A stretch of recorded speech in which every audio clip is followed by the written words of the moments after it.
السلام علیکم ورحمۃ اللہ وبرکاتہ۔ محترم سامعین، خواتین حضرات، اجالا چاندنی امید اسلامک چینل سے میں آپ کی خدمت میں حاضر ہوا ہوں ویڈیو لے کر۔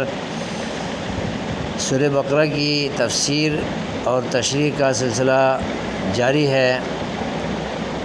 باقاعدہ طور پر سورہ بقرہ کی تفسیر کا آغاز ہوا جا رہا ہے۔ اللہ کا ارشاد ہے: اعوذ باللہ من الشیطان الرجیم، بسم اللہ الرحمن الرحیم، الف لام میم، ذالک الکتاب لا ریب فیہ ھدی للمتقین۔ اللہ تبارک و تعالیٰ نے اس آیت کریمہ میں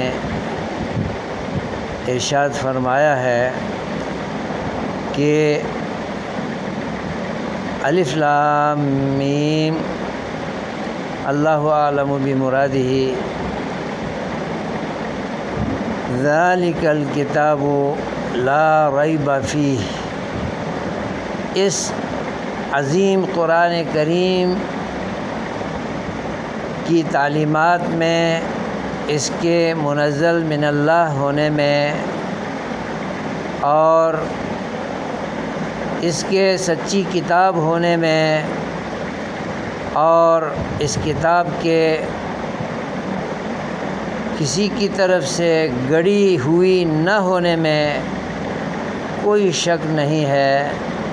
ھدی للمتقین، یہ کتاب مکمل طور پر ہر لحاظ سے اللہ سے ڈرنے والے متقی لوگوں کے لیے ہدایت ہے، ہادی ہے، رہنما ہے، صراط مستقیم دکھانے والی، عقائد اسلام اور احکام و مسائل اسلام مکمل طور پر بتانے والی کتاب ہے۔